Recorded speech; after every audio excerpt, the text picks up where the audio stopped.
मौत का राज, एक अनसुलझा रहस्य। दोस्तों, आज मैं आपको ऐसी कहानी बताने वाली हूँ जिसको आपने कभी सोचा तक नहीं होगा। हाँ, सही सुना आपने, सोचा तक नहीं होगा। ऐसी डरावनी कहानी जो आपको सोचने पे मजबूर कर दे कि क्या सच में ऐसा हो सकता है? क्या सच में? हाँ दोस्तों, ये कहानी मैंने भी कहीं सुनी हुई है। बहुत दिनों बाद मुझे याद आया, क्यों ना मैं आपको बताऊं। ये कहानी मुझे उसको याद करने पे मजबूर कर दिया। चलिए मैं आपको सुनाती हूँ कहानी। ये कहानी बहुत साल पहले की है, जब बहुत पहले जमाने में कंप्यूटर, मोबाइल फोन नहीं हुआ करता था। लिखने का काम कलम से और कागज पे लिखाई होती थी। बात करने के जरिया था वो लैंडलाइन फोन, जो कभी लगता था या कभी कभी लगता ही नहीं था। दूर दराज के ठिकानों को तो बहुत मुश्किल ही होता था दोस्तों। एक किसी दूर सुनसान ठिकानों की खोज में एक लेखक निकल पड़ता है। उसको अपनी कहानी लिखने के लिए शांति और अकेलापन चाहिए था। वो अपनी बीवी और अपने बच्चों को अपने घर में रख कर चला गया। यह उसका हमेशा का काम था, सो घर वालों को इसकी आदत हो चुकी थी। उस लेखक का नाम था आरव। आरव बहुत ही काबिल लेखक था। वो किताब लिखता था, नाटक भी लिखता था। अपने जिले में उसका बड़ा नाम था। उसे अपनी और उसकी रोजी रोटी चलती थी।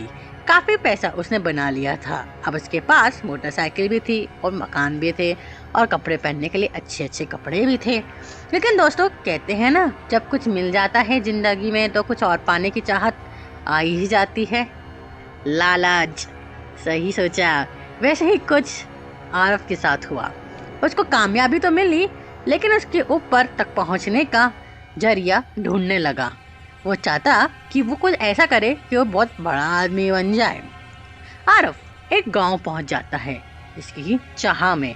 वहां के डाक खाने में पहुंच के किसी की पहचान बताता है। उसको एक पता देकर जाने का रास्ता बता देते हैं। उसकी मोटरसाइकिल चलते हुए एक घने जंगल में चली जाती है। हर तरफ पहाड़, हर तरफ, और वहां से गिरते झरने की आवाज उसको सुनाई दे रही थी। एक मोड़ आने के बाद उसको कुछ घर दिखाई देते हैं। वहाँ पे फॉरेस्ट वालों का एक गेस्ट हाउस था, जहाँ पे अब कोई नहीं रहता था। आरव ने कुछ दिन वहाँ रहने का इंतजाम कर लिया। बाहर से वो गेस्ट हाउस पूरी लकड़ी का बना था, लेकिन वो अंग्रेजों के जमाने का था, तो उसकी बनावट में वो विदेशी झलक दिख रही थी। बाहर बड़ा सा बरामदा और वहाँ पर रखी एक मेज और थोड़ी सी कुर्सियाँ। उसके बाजू में लकड़ी के खंभे लगे हुए थे। उसके ऊपर मोटा सा गेरू रंग का पोत दिया। आरव के सामान रखते ही वहाँ का चौकीदार भागते हुए आया और सामान उठाने लगा। आरव ने उसको रोका और कहा, तुम घनश्याम हो क्या? मुझे बताया तक नहीं तुमने? तुम्हारे साहब है ने? हाँ साहब, मुझे मेरे मालिक ने यहाँ टेलीफोन करके बताया था कि एक बहुत बड़ा सांप आ रहे हैं। घनश्याम ने बड़ी सादगी से आंसू की तारीफ कर डाली। आरव को बड़ा सुकून मिला। उसने हंसते हुए कहा, अरे मैं कोई सांप वाप नहीं हूँ यार। तुम्हारे साहब और मैं साथ में पढ़ाई करते थे। मैं लेखक हूँ, कविता, कथा और कुछ नाटक लिखता हूँ। तुम्हें नाटक पसंद है? आरव ने उसकी पसंद पूछ ली। अक्सर गांव में नाटक देखने के लिए लोग दूर दूर से आया करते थे। अपने रिश्तेदारों के यहाँ पहले दिन में ही पहुंच जाते, लेकिन उस जमाने में नाटक होना आम बात नहीं थी। लोक सिनेमा सिर्फ शहरों में ही दिखते थे, नाटक वहाँ लोकप्रिय था। शाम का खाना होने के बाद घनश्याम और आरव बाहर बरामदे में बैठ के बातें करने लगे। बाहर आग जल रही थी। दूर से जंगली भेड़ियों की आवाज आ रही थी। घनश्याम अपने आसपास की जगह के बारे में बता रहा था और आरव कभी उसके ऊपर ध्यान देता तो कभी उन सब चीज़ों को अपनी कहानी में रखने की कोशिश करता। बात करते करते सब 11 बज गए, पता ही नहीं चला। घनश्याम बोला, साहब रात को अकेले बाहर मत निकलिएगा। बाहर जंगली सुअर, भेड़िया और कहीं भी कभी शोर आ जाता है, क्या कोई भरोसा नहीं। उसको हाँ बोलकर दोनों अपने अपने रूम में सोने चले गए। आरव को थकान होने के बाद भी नींद नहीं आ रही थी। अब वो खिड़की खोलकर एक कुर्सी पे बैठ गया। जंगलों से बहुत ही डरावनी आवाज आ रही थी, कभी शेर की दहाड़ी तो कभी कुल्लू की आवाज की, कभी किसी की रोने की। बहुत भयानक लग रही थी। उसको लग रहा था जैसे वो सब उसके आसपास घूम रहे हों। वो अब लिखने का सामान खोजता है। अरे मैं तो कलम लाना ही भूल गया।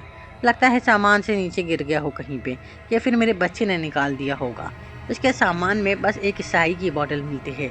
आज उसका दिन बेकार जाएगा, ऐसे सोचते ही वहाँ रखी अलमारी खोजने लगता है। आरफ को अचानक पुराने से कपड़े में लपेटा हुआ एक बक्सा मिलता है। वो बड़ा आश्चर्य से उसको खोलता है।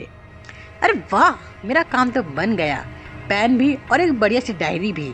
शायद मेरे दोस्त ने मेरे लिए लाकर रखी होगी। उसको पता है कि मैं लेखक हूँ। अपने दोस्त का शुक्रिया अदा कर वो उस पेन में स्याही डालता है और वो डायरी खोलता है। वो डायरी बाहर से बहुत पुरानी थी, लेकिन अंदर से एकदम नई जैसी लग रही थी।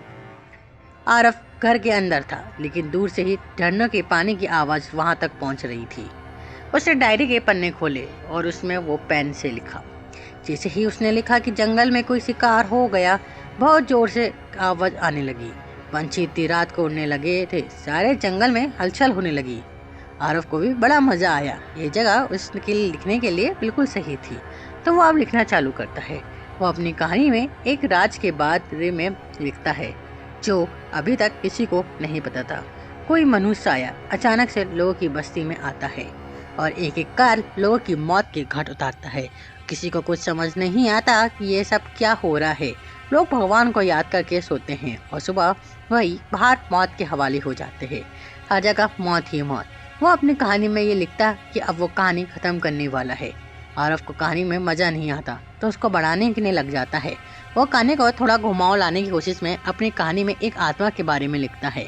आरफ कहानी की आखिरी हिस्सा अगले दिन लिखेगा, ऐसा सोचकर सोने की कोशिश करता है। तभी खटक खटक अचानक उसको लगता है कि उसके पीछे की खिड़की से कोई अंदर झाँक रहा हो। खिड़की तेज हवा से एक दूसरे पर लग के आवाज़ कर रही थी। कुछ देर के लिए आरव एक ही जगह पे सुन्न होकर खिड़की की तरफ देखता है। एक पल में वो सोचने लग जाता है। वो दरवाज़ा खोल के घनश्याम को दरवाज़ा देखता है। उसका दरवाज़ा तो बंद था। आरव ने वहाँ खिड़की में किसी को तो देखा था, लेकिन अपना वहम मानकर वह सो जाता है। अगले दिन सुबह वो घनश्याम के साथ जंगल के और खेत घूमने निकल जाता है। दोपहर खेतों में खाना खाकर एकदम शाम को वो गेस्ट हाउस वापस आते हैं। शाम का खाना खाकर दोनों सोने के लिए जाते हैं। आज उसको कल की कहानी का किस्सा खत्म करना था। वह डायरी खोलता है। रात काफ़ी हो चुकी थी, लेकिन उसको तो काम करना था। लेकिन आज जैसे ही उसने कलम उठाई, फिर खट खट खट खट खिड़की जोर से खुल गई। अब आरफ डर गया। उसे जोर से आवाज लगाई, घनश्याम घनश्याम। घनश्याम दौड़ के आ गया। आरफ ने दरवाज़ा खोला। अभी भी मैं यहाँ बैठा था तो मैंने किसी को खिड़की को झांकते हुए देखा, जैसे कोई आदमी हो। आरफ थोड़ा सहम कर बोल रहा, साहब आपको शायद वहम हुआ होगा, यहाँ तक कोई नहीं है और मैंने बाहर के दरवाजे तक ताला लगाया है। कोई कैसे अंदर आ सकता है? घनश्याम इधर उधर घूम कर देख रहा था। उसको ऐसा करते देख आरफ को भी लगा कि शायद उसका वहम होगा। घनश्याम के जाने के बाद वह लिखने बैठ जाता है, लेकिन वह खिड़की बंद करके। आरफ लिखने में मगन हो जाता है, लेकिन उसका ध्यान खिड़की पे नहीं होता। वहाँ एक बहुत ही खूंखार छाया है। यहाँ कोई पूरी आत्मा खिड़की के बाहर से उसको देख रही होती है। दोस्तों, कि कोई और नहीं, ये वही आत्मा होती है जो अब कहानी से बाहर आ चुकी है। अब लग रहा था जैसे ये आत्मा ही आरफ से सब लिखवा रही हो, लेकिन इसकी किसी को भी कोई खबर नहीं थी। वो आरफ भी इस बात से अभी बेखबर था उसकी लिखी कहानी में क्या होने वाला था। अब वो कहानी में लेखक के दोस्त की मौत के बारे में लिखता है। सुबह उठते ही उसको एक फ़ोन आता है कि आरफ का जो दोस्त था, इस गेस्ट हाउस का मालिक, उसकी कल अचानक रात में मौत हो गई। पता चलते ही वो पास के गांव में जाते हैं। वे आरफ के दोस्त का गांव था। उसको आखिर क्रियाक्रम के लिए वहीं लेके जाने वाले थे। मौत मानो एक बंद लिफाफे में थी, जिस किसी को कोई खबर नहीं। पुलिस भी हैरान और परेशान थे। आरफ को बहुत बुरा लगा। अब उसको गेस्ट हाउस में रुकने का मन नहीं था, लेकिन अब उसका काम होने को था, तो वह कहानी को ख़त्म करना चाहता था। आज वो इस पेन से लिखता है कि उसकी गेस्ट हाउस का नौकर जो उस कहानी में था, उसको जंगल में कोई जंगली जानवर मार डालता है। दूसरे दिन सुबह घनश्याम का कोई अता पता नहीं। दोपहर तक राह देखने के बाद आरफ अपने साथ बाजू के लोगों को लेकर खोजने निकलता है। शाम को एक चरवाहा वहाँ जल्दी आता है। बापूजी जल्दी चलो बापूजी। आरव उसके साथ जाता है। एक पेड़ के नीचे घनश्याम की लाश मिलती है, बहुत ही बुरी हालत में। जानवर ने उसको पूरी तरह फाड़ देते हैं। देखने लायक नहीं था। पुलिस उसके लाश का पोस्टमार्टम करके भेज देते हैं। अब आरव का कुछ अजीब और बहुत ही भयानक होने वाला लग रहा था। आरव भी बहुत ही थक चुका था। गेस्ट हाउस आकर वो अपनी कहानी ख़त्म करना चाहता था। इतना सब होने के बाद भी उसका मन नहीं लग रहा था।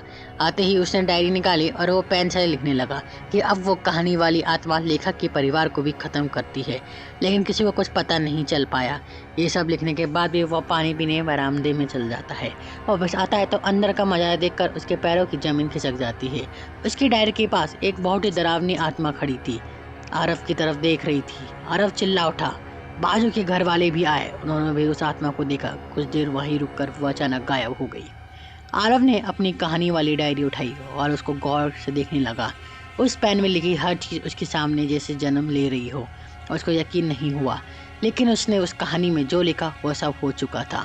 दोस्त और नौकर की मौत। अब आरव ने लेखक के परिवार की मौत के बारे में लिखा था। लिखा हुआ था कि वो मिटा नहीं सकता था, इसलिए अपनी गाड़ी लेकर बहुत तेज घर पाँव से निकल जाता है। कहीं ना कहीं उसको यह एहसास हो गया था कि उसकी डायरी या पेन की वजह से ही सबकी मौत हो रही हो। अब वो जो भी लिखता वो सब असलियत में हो जाता, लेकिन देर हो चुकी थी। घर के पार आरव के रिश्तेदार थे, बहुत भीड़ थी। आरव थर-थर लगने लगा। उसके पैर भारी भारी हो गए, चलना मुश्किल हो गया। उसको बीवी और बच्चों की तस्वीर सामने दिखने लगी। उसको हंसता खेलता परिवार खो गया था। एक ही झटके में उसका सब कुछ छीन गया। आरव खुद को संभाल नहीं पा रहा था। अपनी लिखी कहानी पे उसको बहुत गुस्सा आ रहा था। उसने अपनी पत्नी की चिंता में वो डायरी फेंक दी जिसमें वो कहानी थी। शाम को सब रिश्तेदार जाने के बाद वो अपने आप को कोसते हुए रात तक रोता रहा, लेकिन रात को अचानक खिड़की में वही डरावना खूंखार साया दिखाई दिया और उसको एकदम से याद आया उसे गेस्ट हाउस से निकलने से पहले अपनी कहानी का अंत लिख लिया था। उस लेखक की मौत एक राज। दोस्तों, ये थी कहानी। कैसी लगी? अच्छी लगी तो लाइक करिएगा, सब्सक्राइब करिए और शेयर करिए।